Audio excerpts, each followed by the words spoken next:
keempat akan mempresentasikan kerja kelompok kami yang berjudul Memorandum Kerjasama antara Kementerian Hukum dan Hak Asasi Manusia Republik Indonesia dan Kementerian Hakim Jepang dalam bidang hukum dan hak asasi manusia. Isi presentasi kami akan dibacakan oleh teman saya.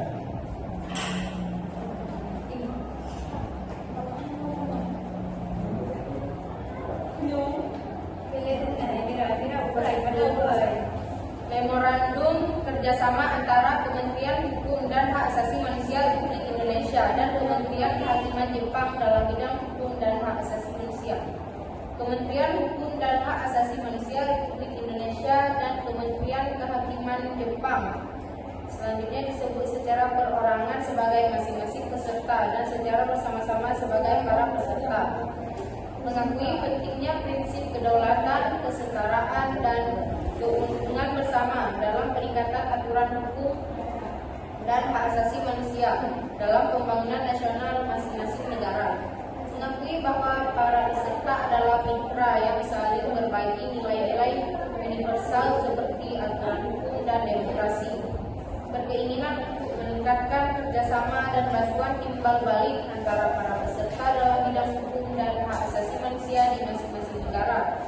Mempercayai bahwa kerjasama ini akan menguntungkan para peserta dan berkontribusi pada perdamaian, kemakmuran, dan aturan hukum di kedua negara sesuai dengan hukum dan peraturan yang berlaku di masing-masing negara serta prosedur dan kebijakan tentang aturan hukum dan hak asasi manusia telah mencapai pemahaman sebagai berikut. Selanjutnya akan dibaca oleh rekan saya.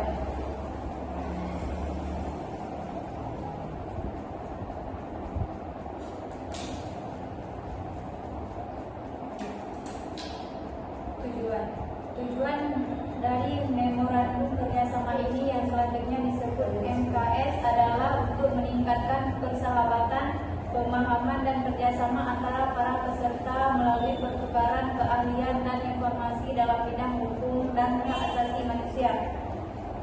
Ruang lingkup dan kerjasama. Para peserta akan mendorong dan meningkatkan kegiatan kerjasama termasuk dengan mengadakan seminar, pelatihan atau penelitian, pertukaran praktik terbaik, dan pengembangan kapasitas dalam bidang-bidang berikut. A. Sistem dan operasi terkait imigrasi. B. Sistem dan operasi terkait penanganan terhadap warga binaan, antara lain penanganan internasional termasuk arsitektur, lembaga permasyarakatan, dan penanganan berdasarkan komunitas. C. Pengembangan sistem hukum di bidang perdata dan komersial. D. Konferensi internasional untuk diselenggarakan oleh para peserta. E. Promosi dan perlindungan hak asasi manusia. Dan F. Kegiatan lainnya sesuai kesepakatan bersama para peserta. Selanjutnya akan dibacakan oleh rekan saya. Selanjutnya dalam paragraf 3, penentuan kerjasama.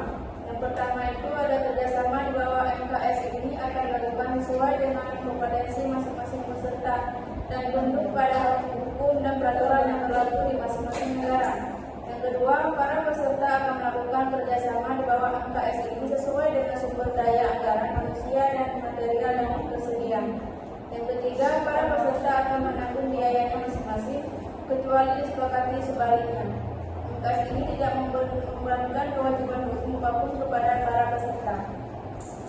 Selanjutnya paragraf keempat, instansi penyuruh. Yang pertama itu instansi yang bertanggung jawab untuk mengimplementasikan MKS ini dari masing-masing peserta ada sebagai berikut.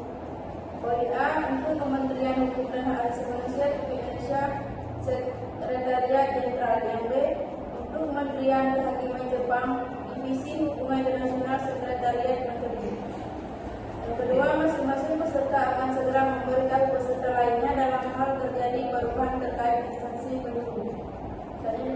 Selanjutnya dibacakan oleh rekan saya.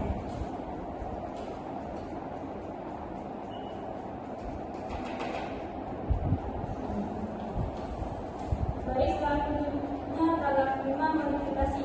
MKS ini dapat dimodifikasi setiap saat secara tertulis dengan kesepakatan bersama dari para peserta. Modifikasi tersebut akan berlaku pada tanggal yang ditentukan bersama oleh bagian yang tidak terpisahkan dari MKS ini. Paragraf 6 yaitu verifikasi dan penentuan dan evaluasi. Para peserta secara berkala akan saling berverifikasi untuk memantau, mengevaluasi dan mendorong kegiatan kerja yang disebutkan dalam paragraf 2. Selanjutnya dibacakan oleh narasumber. Paragraf 7. Penyelesaian perselisihan. Setiap perselisihan antara para peserta yang timbul dari penafsiran atau penetapan MKS ini akan diselesaikan secara damai melalui konsultasi dan negosiasi. Paragraf 8. Kerahasiaan. Yang pertama, para peserta akan memastikan kerahasiaan informasi yang diperoleh melalui penerapan MKS ini dan tidak akan mengungkapkan informasi ataupun kepada suatu pihak ketiga tanpa izin tertulis dari peserta yang memberikan informasi. Yang kedua, ketentuan dalam paragraf ini akan tetap berlaku meskipun terjadi pelaporan kerjasama di bawah MKS ini. Baik, selanjutnya kami serahkan kepada moderator.